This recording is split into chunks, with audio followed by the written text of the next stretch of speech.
So stakes were high as the leaders of Ontario's three major parties squared off in their last televised debate. Take a look.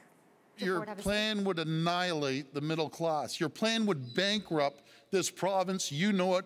You're spending wrong, Mr. 30, Ford. 40, $50 billion. Where is your money coming from? Mr. Ford, you talk your about being plan is for coming the from people. The middle class. You talk about being for the people, taxes. but your That's plan, what our plan is for the rich. What would happen to your school under a Doug Ford government? What would happen to your hospital under a Doug Ford government? All right, so this was the last chance for voters to really size up the leaders side by side ahead of voting day that's happening on June 7th. Joining me now is Toronto Star Queen's Park Bureau Chief Robert Benzie. Robert, thanks for joining us this morning. In your opinion, was there a clear winner here? Well, Lindsey, it's hard to know. I mean, I think each of the three leaders hit the marks that they needed to hit. I thought Kathleen Wynne had a surprisingly strong debate, given that she is in third place, according to all public opinion polls, and probably will not be reelected on June 7th after the Liberals having been in power for 15 years. So I thought that she, left it all on the field, as it were, but she wasn't exactly like LeBron James out there either, because I'm not sure that the final result's going to be there for them on June 7th. But I know they were very happy. I know the New Democrats were bracing for the attacks that they received because, of course, Andrea Horwath is in first place in most public opinion polls. So she got a bit of pasting there. Doug Ford, I thought, had a trickier debate for him. I mean, he at times I thought sounded, if not quite unhinged, he certainly sounded like the hyperbole was in overdrive.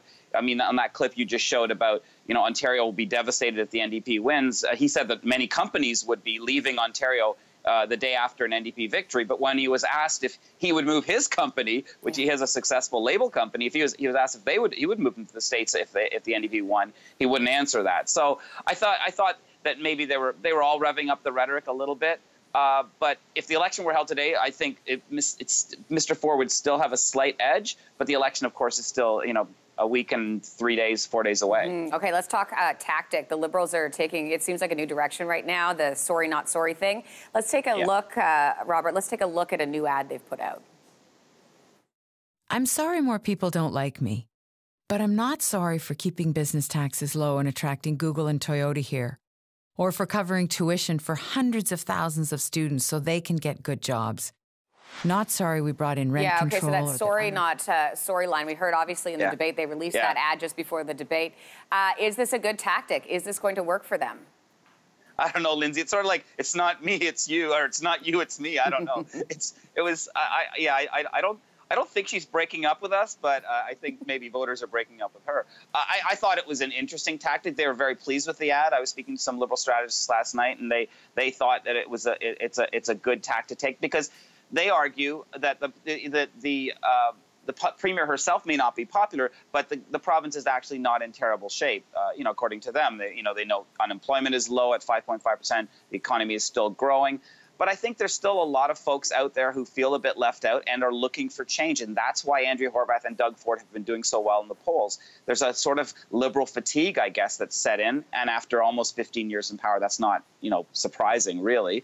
But the Liberals feel that they can make it a dogfight this last sort of week and a half. So who knows? Yeah, let's talk about those poll numbers specifically. Just before the election was called, the Progressive Conservatives were sitting at, 41% support. The Liberals were at 29%, NDP at 24%. This is according to Nanos research. Things have really shifted. A poll released Friday by Forum Research found the NDP with 47%. The PC's at 33%, the Liberals at 14%. So what is causing the shift of the NDP trending up, the PC's losing ground, that comparison? Well, part of it's the collapse of the Liberal vote and progressives all migrating toward the NDP. I think the other thing is that Andrea Horwath has run a better campaign than Doug Ford. Mr. Ford is a charismatic, dynamic guy who is a freewheeling, straight-shooting kind of savvy type of politician. And they have, for whatever reason, boxed him into this kind of they're trying to make him into Stephen Harper with a very, very regimented and carefully scripted campaign that's actually kind of boring to watch. I was on with them last week, and I was surprised how they've really caged this animal, if you will. He doesn't look like he's enjoying himself, and their TV pictures are terrible. So I'm not sure if we're going to see a pivot from them this week, and maybe they'll they're going to have Mr. Ford out actually meeting real people instead of going to these static rallies where every night they have a rally. They get some good crowds in some places, although the crowds are not as large as they were when the campaign started. But the problem is the rally is the same. It's the same speech every night. There's not even any new messages, no new language. And it's a lot of people standing there holding Ford signs and looking like they can't wait to get home. All right, Robert, what are some of the most likely outcomes? What do you think?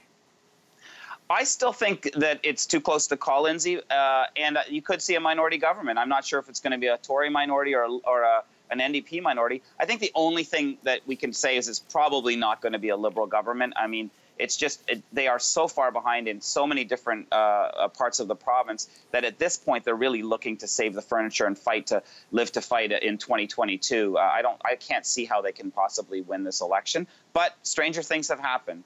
All right, Robert, we'll be watching closely, obviously. We appreciate your insight this morning. Thanks so much. Thanks, Lindsey.